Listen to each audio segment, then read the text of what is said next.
কি মাছ দেওয়া হচ্ছে এটা? এটা একদম জ্যান্ত লাইলন টিকা। আজকে নাইট করে ফিরছিলাম যখন এটা কি?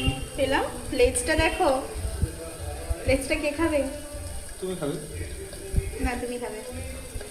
এটা হচ্ছে সর্ষে পোস্ত দিয়ে করছি, একটা নতুন রেসিপি, জানি না কেমন হবে। একটু ঝোল ঝোল রাখবো হালকা, কারণ একটাই ঝোল তরকারি তো, কারণ কুমড়ো আলুর তরকারি হবে আবার। এখানে দুটো মাথা আছে, মাথাটাকে দুটো ভাগ করা আছে। এটা ভেজে রেখেছি কারণ এখানে এই যে তেঁতুল টক করবো। তুমি তো খাবে না, এটা আমি খাবো, কারণ অল্প করেই রান্না করেছি। তেঁতুল এখানে ভিজিয়ে রেখেছি, মায়ের কাছ থেকে তেঁতুল নিয়ে এসেছি, এই যে ভিজিয়ে রেখেছি।